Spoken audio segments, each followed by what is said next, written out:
Hello everyone, and welcome to the online open day of the doctoral schools here at Corvinus University of Budapest. My name is Serena, and I will be your moderator for today. We hope you get some important insights in today's sessions with our doctoral programs here at Corvinus.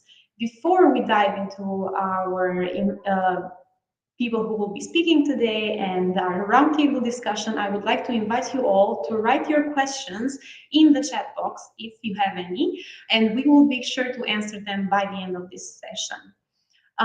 So to kickstart our event, I would like to gladly invite Dr. István Kónya, Dean of the Doctoral Schools, to give his welcome speech.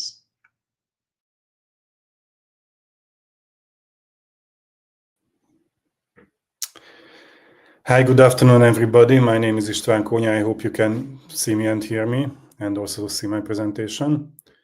I'm, as it was said, Dean of Corvinus Doctoral Schools, and I would like to say a few words about our programs and doing a PhD in general.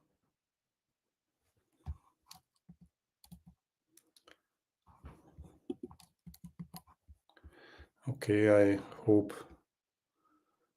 we can progress with the slides. Thank you. So the first question is, why would you want to do a PhD?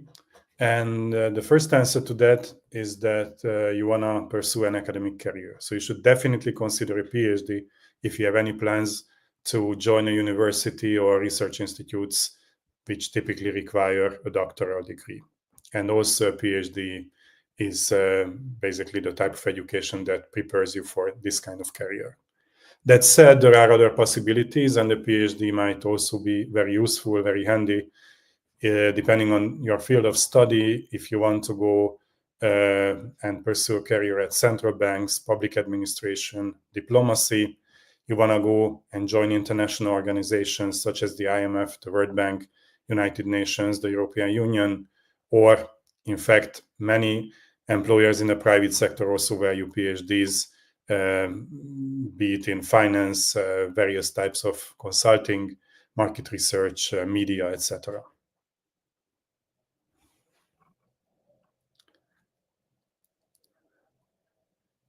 So what do you need to get a PhD? Well, first and foremost, determination, patience if you want. Basically, it takes 4 or 5 years, and you have to be dedicated, and you have to motivate yourself throughout this time. You also need other things like curiosity, high standards with yourself and with others, diligence, openness, and I could, list other characteristics. But again, let me emphasize determination. You basically need to persevere. You need to keep going in order to finish your thesis, in order to get your dissertation and your degree. Thank you. Next slide.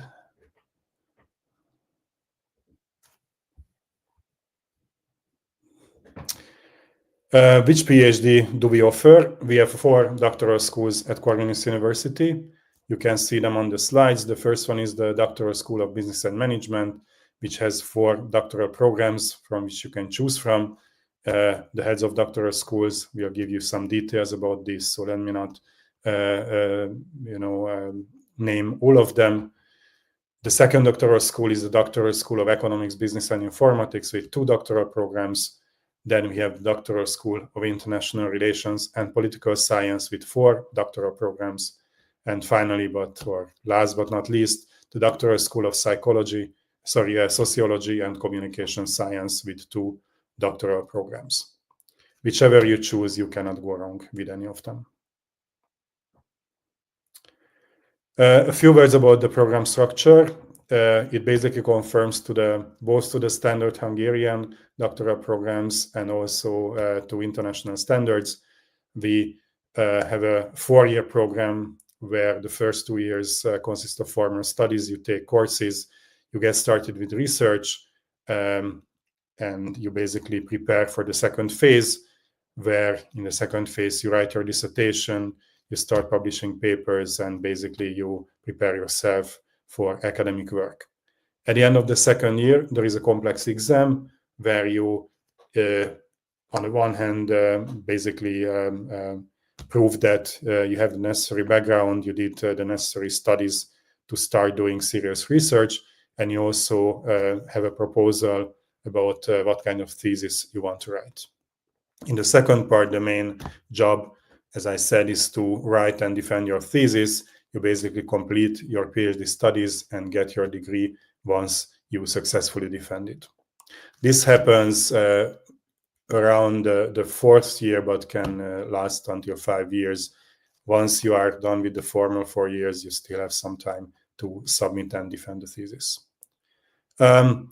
We emphasize research from the start, although in the first 2 years, your main job is to take courses and absorb knowledge, but we encourage you to start thinking about research topics, start thinking about the dissertation and other papers. We also help you learn presentation and academic writing skills. We ask you and encourage you to participate both in university research and teaching activities. We offer you various opportunities to do that, and it's a very valuable part of the PhD experience. Thank you. Next slide. So why would you choose Corvinus University? Here are some reasons, by all means not all of them, but important ones. First, Corvinus is the leading university in business economics and social sciences in Hungary. So you're joining, I can say, the best social science, economics, business university in Hungary to do your PhD studies. Second, we offer a PhD degree which is recognized across the European Union. So if you want to get a job outside Hungary, then this degree will allow you to do that. We have many areas to choose from across business economics and social sciences. I mentioned that we have many doctoral programs, which you, of course, are highly encouraged to study. And I'm sure that if you're interested in this broad field, then you will find the one that is right for you. Our programs are taught in English. We have a very international program, both in terms of students and also instructors and advisors. The latter ones are being active in international academic life, so they can also connect you to their international research networks.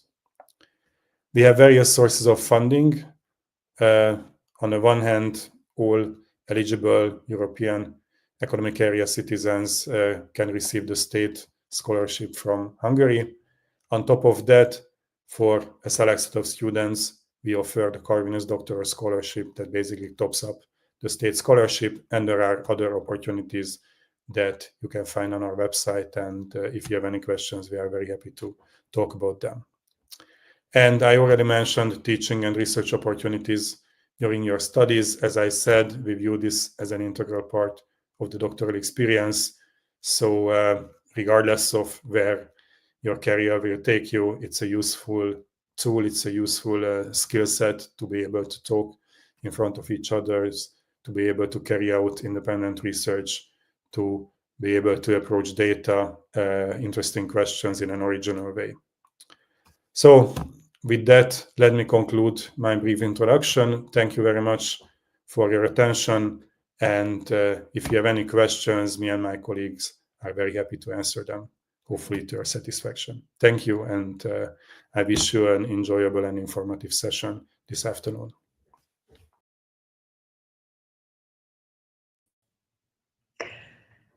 Thank you, Dr. Kónya, for your inspiring words. Now we will move on to our next session, which is the roundtable discussion. Before I give the floor, I would like to really encourage all of you to write your questions in the chat. Make sure to ask any question that you have related to our PhD programs here at Corvinus. We will very, very gladly answer them. So please feel free to ask anything.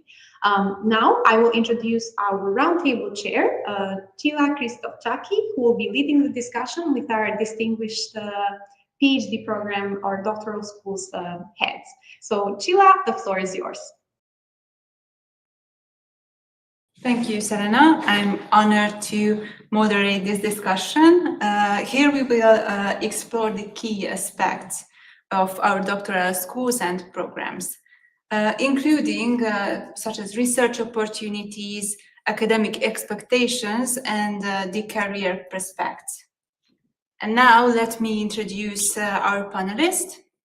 The first one would be Professor Imre Fertő, Head of the Doctoral School of Business and Management. Now let me introduce Professor Péter Csóka, Head of Doctoral School of Economics, Business and Informatics. Professor Péter Márton, the Program Director at the Doctoral School of International Relations and Political Science. And Professor Beáta Nagy, Head of the Doctoral School of Sociology and Communication Science. Now let's jump into the discussion, and I would like to start with my first question, and that is, what makes your doctoral schools unique? What kind of programs are available in your doctoral schools? Professor Beáta, could you please Thank you. start? Thank you very much for the question. We are very international. That is one of the most important things in the case of the Doctoral School of Sociology and Social and Communication Sciences. So it happens that also already 50% of our students are not from Hungary. So the environment at university in general, at the doctoral school, and also among the staff members is very, very international, and it counts a lot. The second uniqueness is that we represent social sciences at Corvinus University. So Corvinus is not a business school, but a university in the Humboldtian sense. So it contains many different disciplines. And we have a bridging function. Actually, we bridge social sciences and business administration, but we also, we are attractive towards students who finish their master's studies in humanities. So we attract students from many different disciplines, and we try to bridge between the different disciplines. We find it very, very important. And we have 2 doctoral programs, which was already mentioned previously. One doctoral program in communication media science, and the other doctoral program in sociology. Actually, communication media science program is the only one in Hungary. So it's very, very unique. If you want to study communication and media science and be at PhD level, come and join us. Sociology doctoral program, is the second oldest in Hungary. So we were the very first who started the doctoral training in English. And I'm sure that we represent this knowledge on a very high level. Finally, I would like to emphasize the supervisors.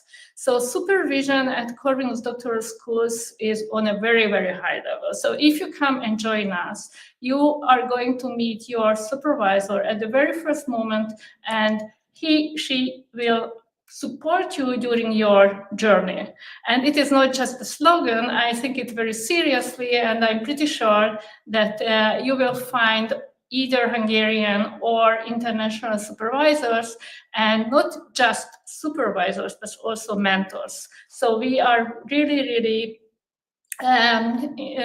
sure about that we have to give all the possible support to our students, and they can take part in different research activities and also in joint publications with the supervisors.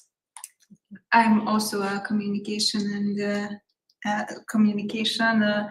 program at the doctoral school, and I totally agree with this aspect. Thank you.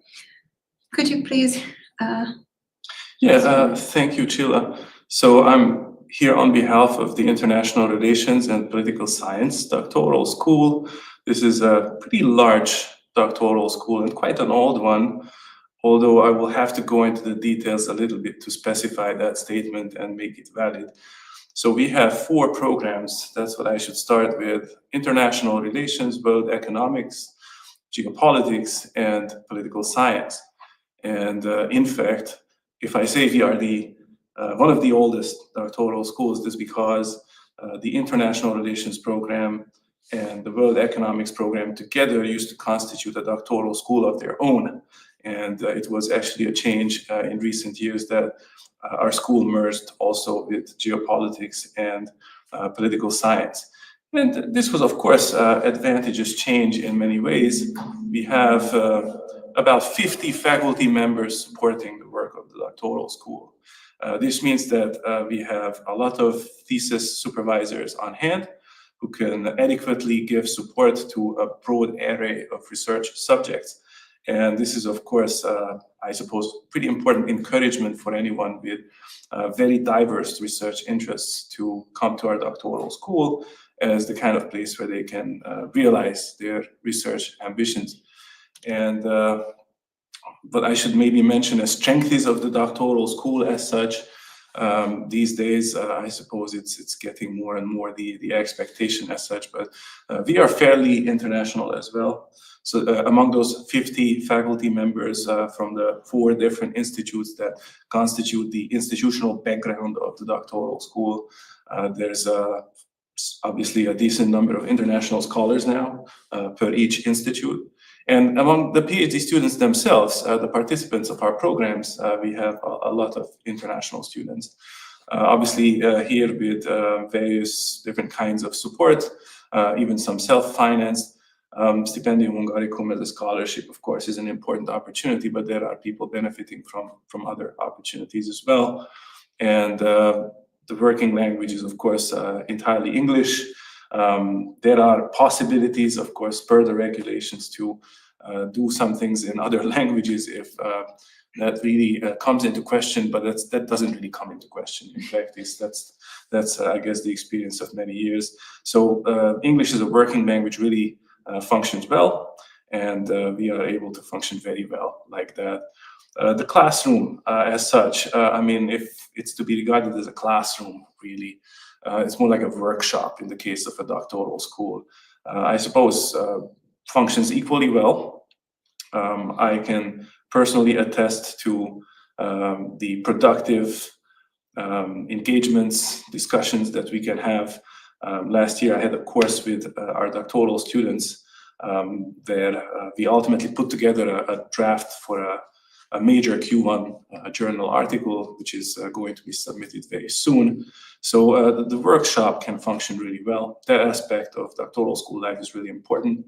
And I could give examples of specific research subjects that people have, but maybe that can come up later in the discussion. I would just emphasize the diversity corresponding to how the 4 different programs that I mentioned, once again, international relations, political science, geopolitics, and political science, you know it by heart by now, I hope.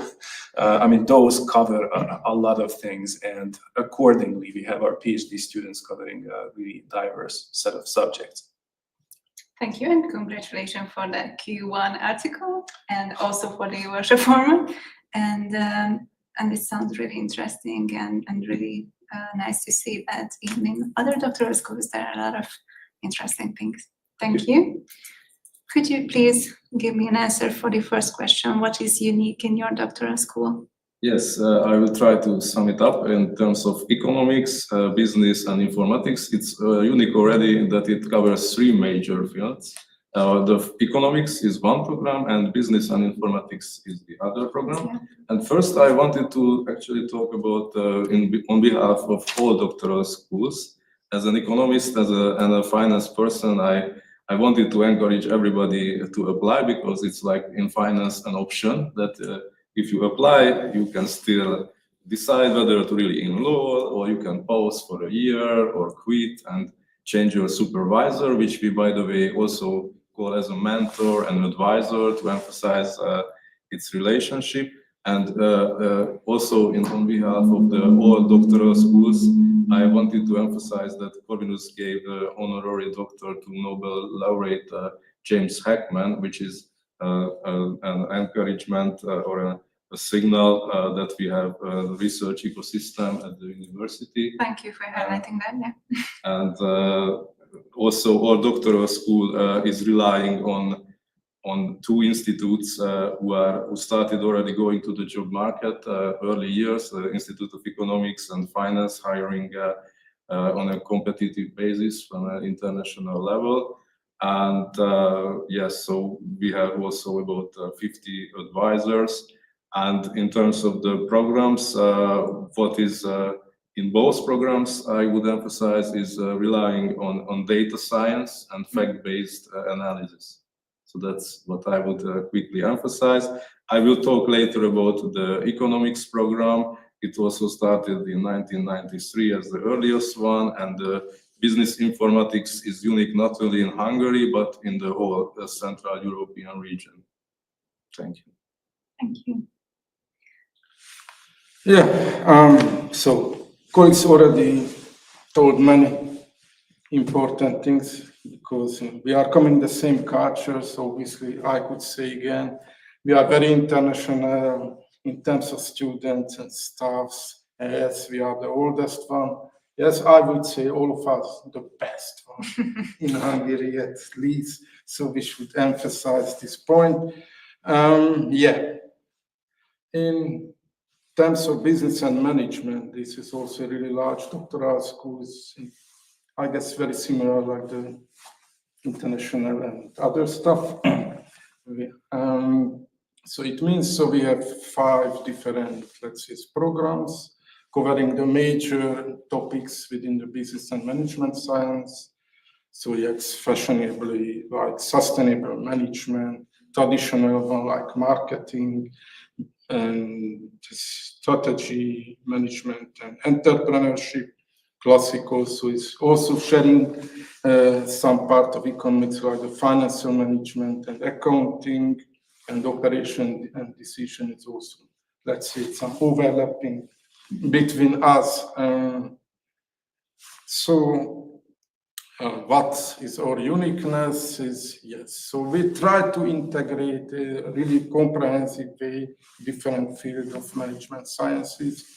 It means that we also, obviously data-based, yes, we like to have the quantitative approach, but in parallel, it's also equally important to be good in the qualitative part of the methodology. So this, because really good research uses Mixed both methods, yeah. Both methods, okay, let's say, so you have a problem, you have data, and let's say it's nice econometrics is going on, but you have a shocking results. And so you have to think about something is contradict to the theory, and so you have to dig more deeply. And for example, case study approach, it's a nice complement to the traditional quantitative approach. So basically what we can open is, let's say, is open minding to the research, and also is what is important, I would say, for all of us. So the good research, its topic is coming from the everyday life, and so, and we like to explain what's happening and what's going on, and using solid theoretical background and correct methodology. Thank you. Thank you very much. I agree with the mixed method, and also the approach is really interesting. If it's okay for you, we can jump into the second question, which is more student focused. And my question would be, what research topics do PhD students explore in their studies? Could you please mention some really or interesting one, or specific ones? Let's start with that. Okay, thank you. So there are 2 ways to find your research topic. On the one hand, you can already check the websites now, right after this information program. So you can check the websites and you can see who the colleagues are, what they are in, what are the research topics and research activities where they are very active. So you can find a list of topics which are offered for prospectus doctoral students. So you can look around and find your topic which is close to your heart, and you can contact the potential supervisor, and you can get some ideas what sociologists or communication and media sciences do in daily life at Corvinus University. The other way to find your topic is maybe your previous studies or your daily experience, everyday experience, and you find a topic on the street, and you would start thinking about that, and you take it to the exam where you can deliver your topic. So we are open to your ideas, and we encourage students to go deeper into the research topics. But I prepared with some of the topics we have now in the doctoral schools. There are some very, very fresh topics like the AI. Artificial intelligence is a topic which is emerging not only in our daily life but also in academic life. So the social impact of AI is there in huge research, the ethical issues connected to the AI, or the future of work. But political polarization and political sociology is also very important everywhere and all the time. So we cooperate a lot with colleagues from other disciplines. But work-life balance is another very, very evergreen topic, and the de-democratization process, etc. But I have to mention that as students come very, very often from abroad, they are very much interested in understanding their own situation. So we, in the sociology doctoral program, we have students who are interested in student mobility and international academic mobility, actually. So they come from their country and they would like to understand this migration. We have topics like the communication, verbal communication or non-verbal communications, and also the representation of different groups and different problems and conflicts, and the rhetorics or cultural studies. So there are many neighboring disciplines where prospective students can join the doctoral programs and the whole doctoral school. And I find it also important that we already have examples for that students coming from different doctoral programs can cooperate, because these fields are very, very competitive, and you can go ahead on your career only if you learn the cooperation, and we try to give space for these interested students. I'm also in the AI team, so I'm really glad that you mentioned that this is also a hot topic. Yeah, thank you. We must mention it all the time. Yeah. Thank you. Now, Professor Peter Martin, could you please continue with your PhD students' journey? Yes, thank you. So, having just in the previous round made you memorize the name of our 4 programs, here's the move to the next level, and I need to complicate things a little bit. So I refer to our program, which I represent as program director for that program, as international relations, because that's probably better identifiable that way. But the full name is International and Security Studies. And obviously I'll start with this program because I can speak for that program primarily. And as its name would suggest, it covers a lot of things in the universe of international relations. And certainly issues of international security are prominent on the agenda, as much as we can define an agenda out of all the different part convergent, part divergent efforts of the different program participants. And to give some examples, there's a couple of dissertation projects looking at disinformation, which obviously plays a major role in the information landscape nowadays with major security implications. There's one project very promising looking at Russian media's use of so-called expert commentary with the involvement of people framed as experts who are not necessarily experts in any objective sense, but framed as such, and how that's capitalized on for disinformation purposes.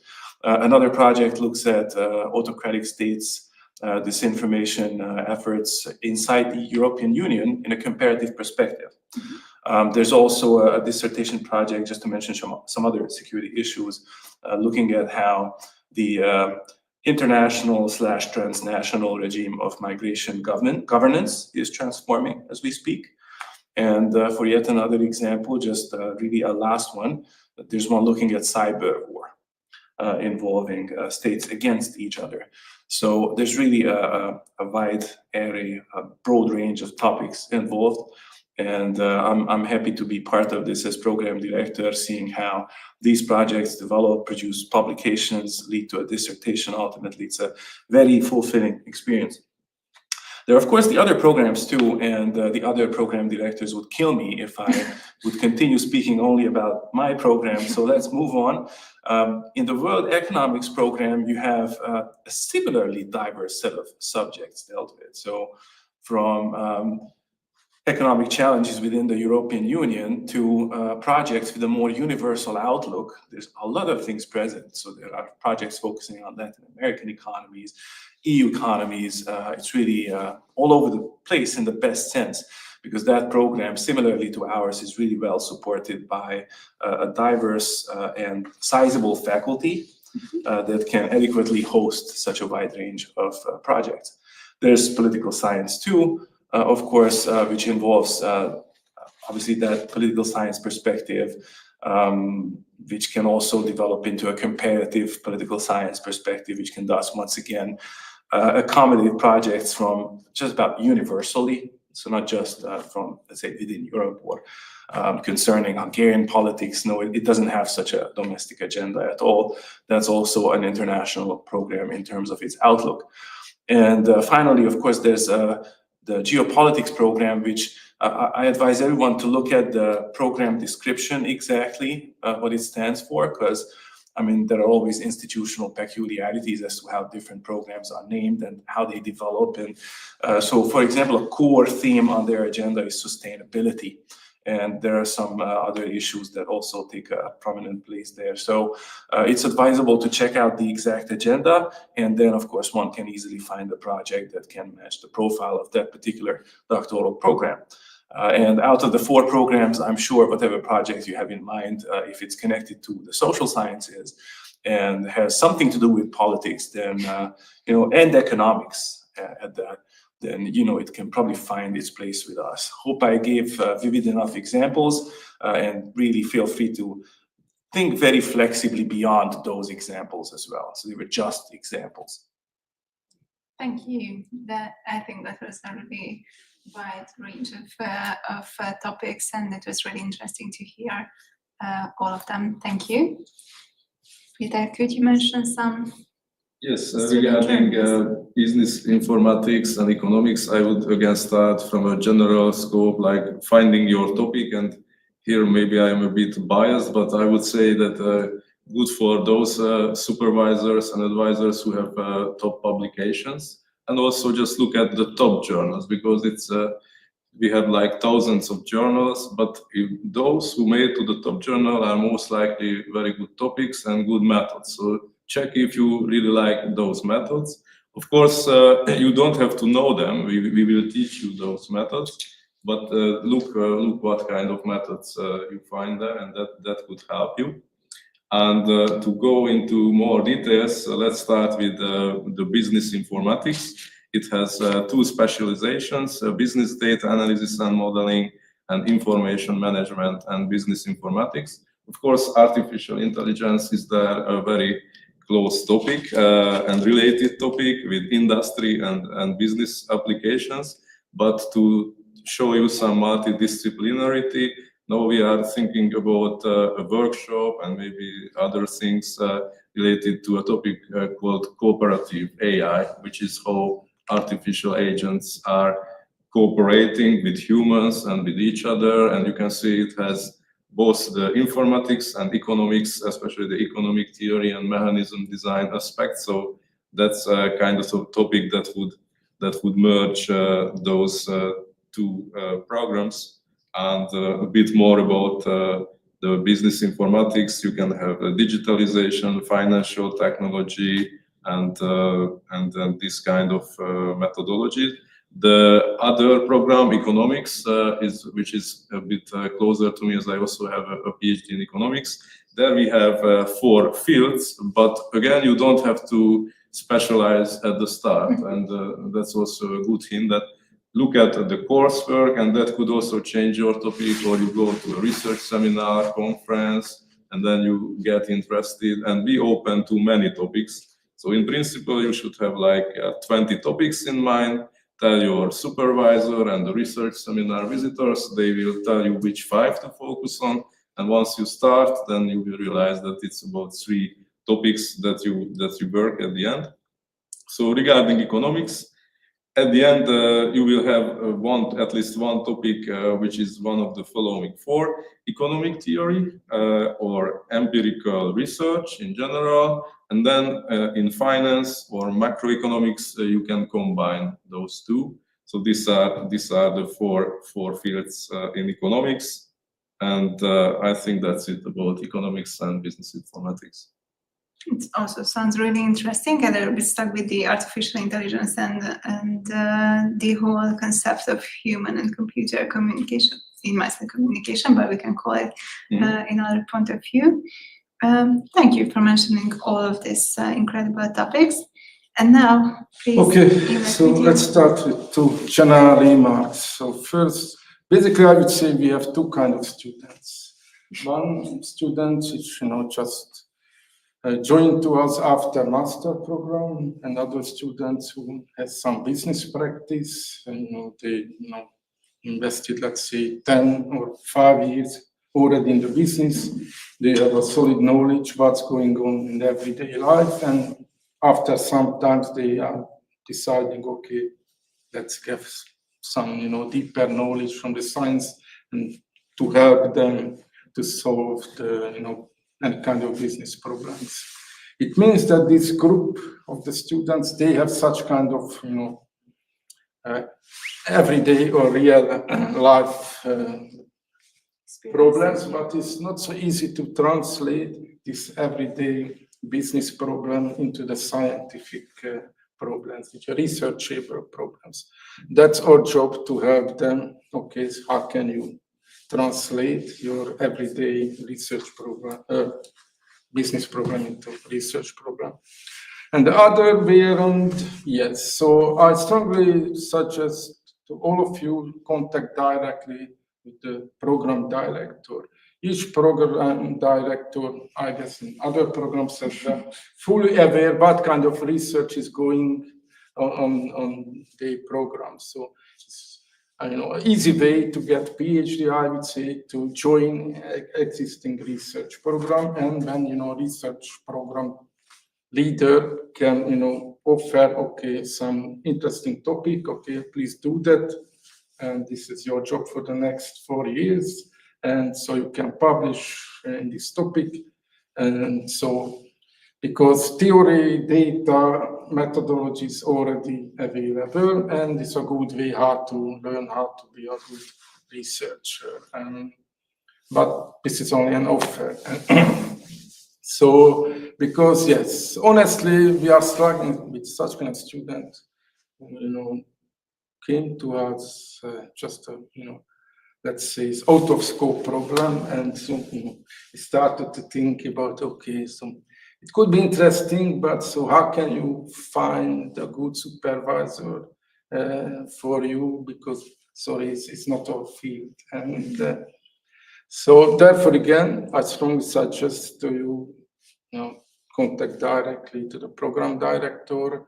And they will tell you so what's going on, what is the reasonable research topic, and they will help you to write the initial research proposal, which is a prerequisite to application. And yes, in terms of topics, so colleagues already mentioned AI. That's obviously AI has a lot of aspects, and parallel, like the digitalization is also a huge impact on every aspect. And like Industry 4 is also for 5 or whatever. Yes, and also in other aspects, yes, it's business and management is focusing on the, let's say, mainly on organizational behavior, but it means also we are not exclusively focusing on business organization, but we are focusing, let's say, the non-business organization, like a governmental and non-governmental organization, because they are facing a similar organizational issue, but should somehow solved. And the management science, provide you as a broad framework, and then from the broad you can go to the specific. And yeah, that's short. Thank you very much. I would like to highlight one thing that came into my mind, the connection, which is really crucial part in the whole PhD life. And actually, I would like to say to the audience that there is an opportunity to connect with basically us, because next Thursday there will be another event, but that will be an in-person one, which is called PhD Cafe, where you can meet the program directors and also, the head of doctoral schools and the program directors. And there will be I think most of our PhD students will be there also. So if you want really live testimonials from them, you can ask us to. So this just came into my mind when Indra mentioned the connections.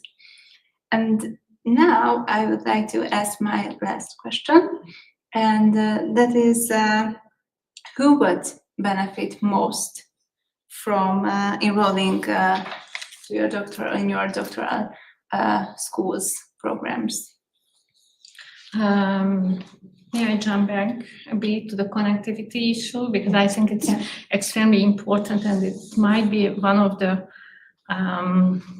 best benefits at Corvinus, that we have different doctoral schools, but on the one hand, we're cooperating, and fortunately, we also cooperate on daily life. So in my case, for example, I had a doctoral student whom I supervised together with somebody from the management field. So, and it was rather successful, and I think it is, you can do that, okay? So you are, of course, if you are taken by a doctoral school, you have to be there on the doctoral training, but you might have a school supervisor from the other doctoral school. And we have that in our doctoral school, so we have many examples for that, because the most important aim is to support the students to have a good, high-quality doctoral thesis. That is the most important thing. And all the tools we can give you, we try to give you, because this field is rather selective. So I know the international sociology as well. Of course, I see the international students, PhD students, who travel to international conferences, and they are very competitive. They publish in human journals and articles together. They are very ambitious, and we have to prepare our students to be as competitive as the other people are in the field. And I think it is a benefit. We are still learning that, honestly, because, yeah, it's not something we learned while we were studying on doctoral training. So one of the most important benefits is this connectivity within university and also outside. The other important benefit is that I say it again honestly, that the doctoral schools together give huge support to students to go to international and domestic conferences. And it is very important, because if you are at the very beginning of your career, you have to find your community where you belong to internationally.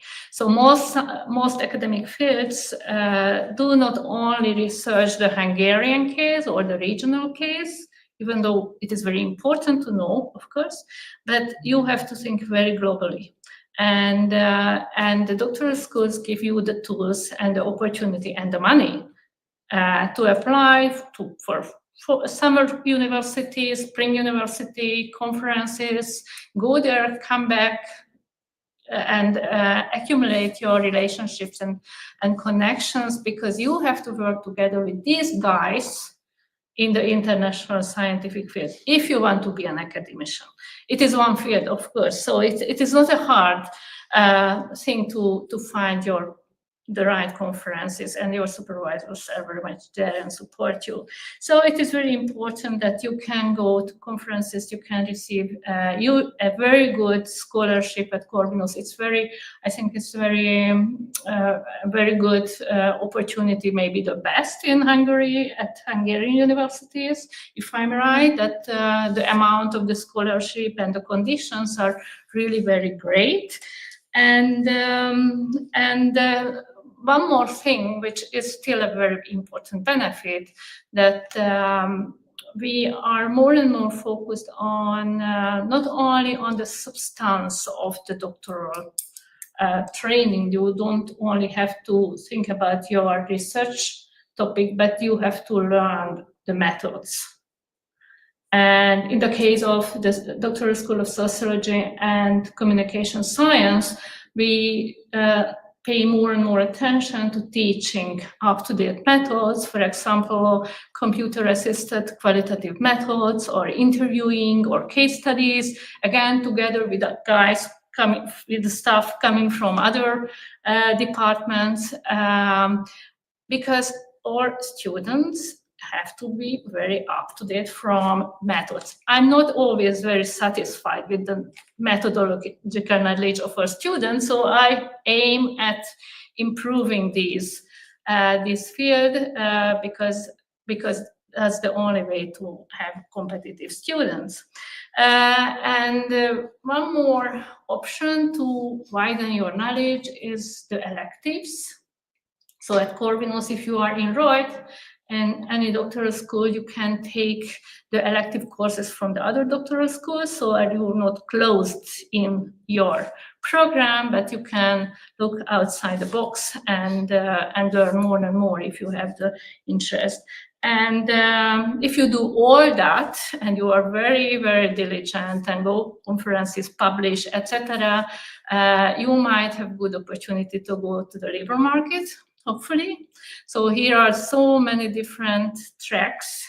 It is very hard to summarize where our students go when they finish the doctoral programs, but hopefully they find their place in the academic life, particularly students who come from abroad and would like to go back. They have the ambition to go back to research institutes and academic life. And many other students find a job in the international NGOs, either in Hungary or outside Hungary, but there are many fields where social science is very much needed. Thank you very much. Could you please share some ideal candidates? Like, how would you describe them? I'd rather return to the original question, because who would benefit most? I mean, first of all, curious minds. Let's emphasize that, because it's probably not something that can be overly emphasized as such.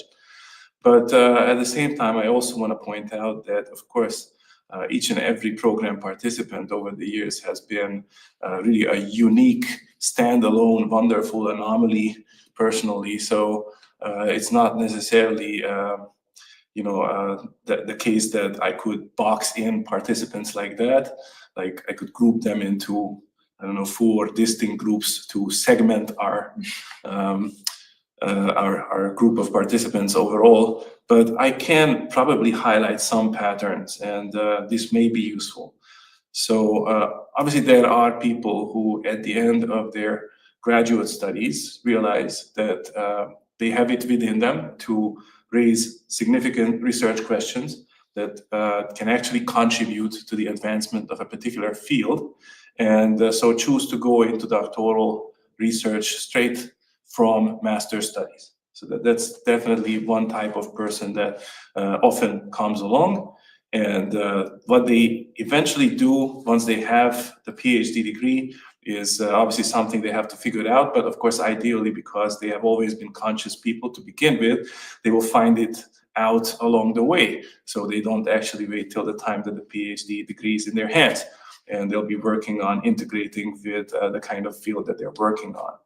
And there's, of course, another type of person who is similarly conscious and has a similarly clearly formulated agenda, who comes from this nowadays really prominent gray zone of a sphere where doors are open at the same time towards academia, civil society, and international organizations.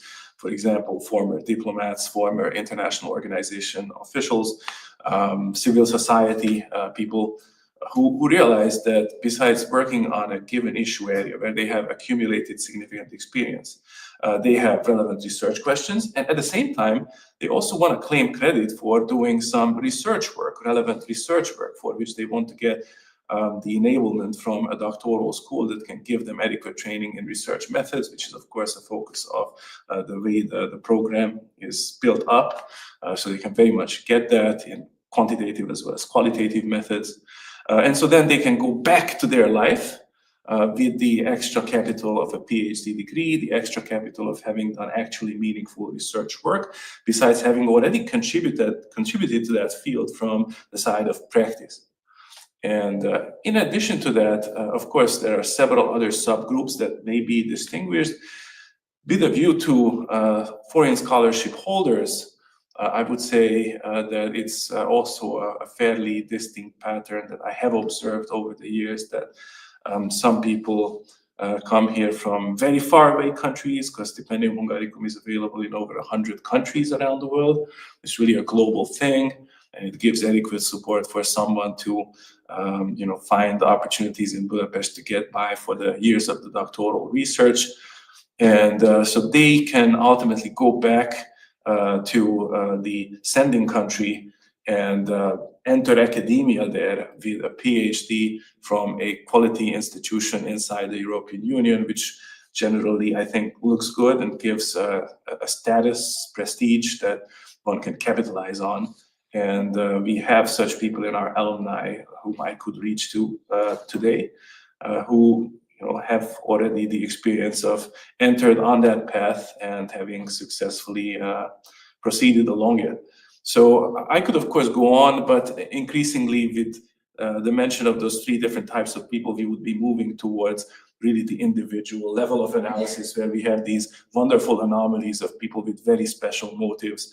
The thing that's common to them is that they all have meaningful research. So that's the primary trait that we are looking for, and people who apply to take part in our program really show an interest in something that's truly unique, original, that holds the promise of contributing to the field that you want to speak for. And then there's a lot to talk about, so come along. So this is the key.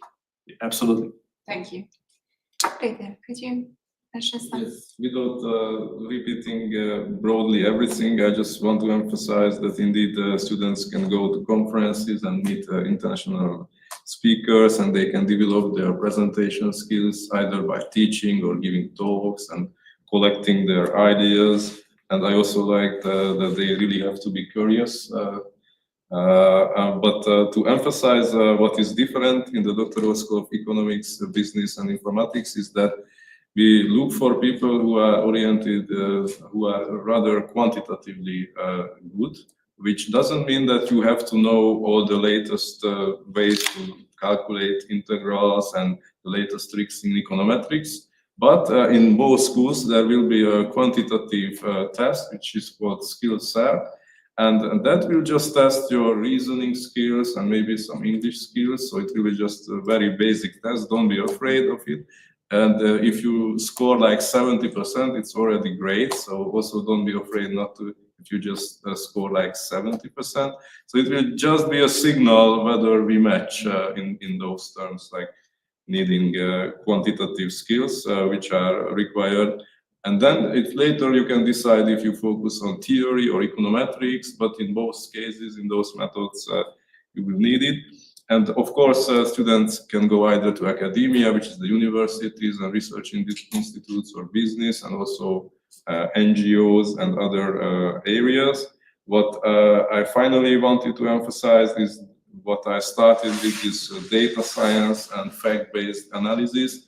it turns out that it also helps to foster progression in the career ladder. So if they want to do that in the industry, that's also a useful skill. Thank you for highlighting this aspect. Okay, just starting with really general remarks. So what is the difference between PhD, master, and bachelor? So what we expect from the student at BE and master level? Okay, just absorb what we already knew. And what is on the PhD, we like to create a new knowledge. So, and if you are able to create at the end of your study new knowledge, so it means so you had a skill, you will have a skill to create, to being more creative.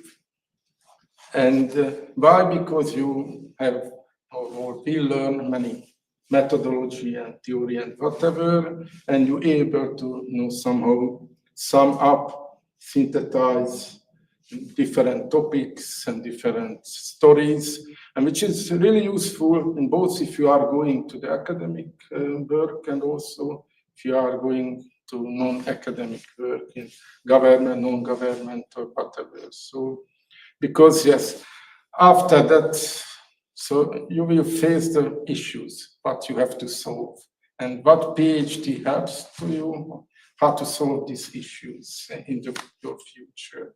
And I would say this is the most benefit of the PhD study. Thank you very much. I think we had a lot of interesting thoughts and really good summary of the PhD life, basically, because we went from the student's perspective to the career path, for example. I think that was also a journey together. Thank you very much. I really enjoyed the conversation, and I hope we will continue this conversation next Thursday on the PhD coffee session with our future doctoral students. So thank you very much, and I give back the floor to Serena.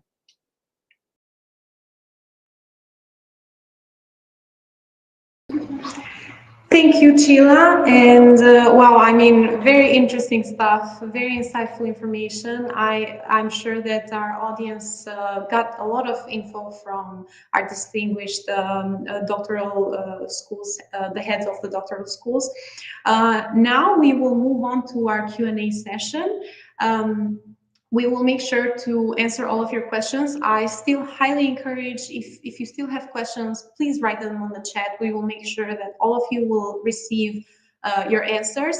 If you feel more comfortable sending or having a more private conversation instead of a public question, you can always write us at our official email, which is phd.office@unicorvinus.hu. We will find it on this line down here. And now we will move on to our Q&A session. Okay, so starting with the first question here, is there any official Facebook page? Yes, there is an official Corvinus page with all of the relevant information on doctoral schools. You will find that on our website. The second question is, when will SEP intake start? The September intake that would start at the second week of September 2025. The third question is, do you offer PhD course in a block format? Some of the courses we offer in block format, yes, but most of the courses are taught on regular basis, mainly in every 2 weeks. Our next question is, hi, I am considering to enroll in doctoral studies next to my work. What's your experience with doctoral candidates in such situation? How much does the course schedule allow that? And the answer from one of our panelists is, during the first phase, before the comprehensive exam, it mostly depends on the timetable of the courses you have chosen.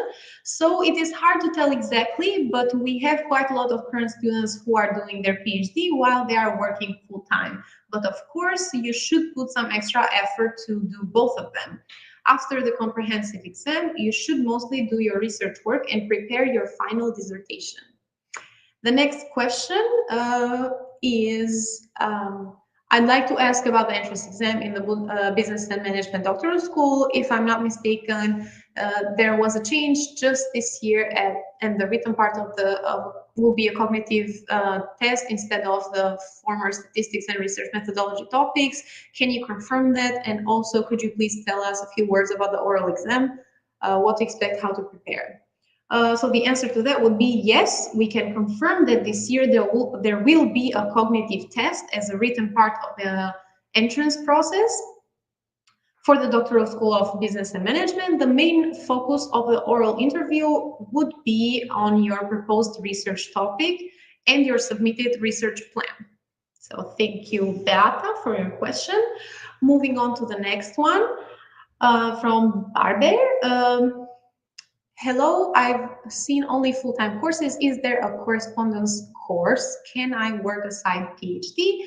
Then the answer to that would be we only offer full-time PhD programs, but as we have already mentioned before, there is a possibility to do your PhD while you are working full-time. Thank you. Imola is asking, may I ask approximately how many classes are held per week in regards to international relations program?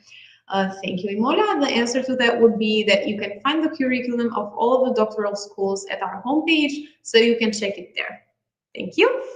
Erdem is asking, if I complete my doctorate program there, will I have the opportunity to work at universities?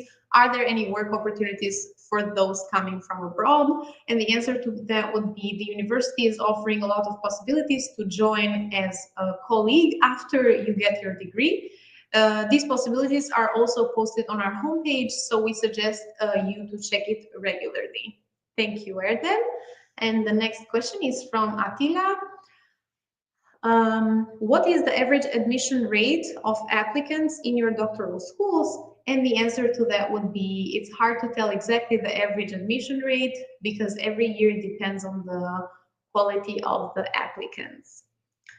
It seems like this is most of the questions we have for right now.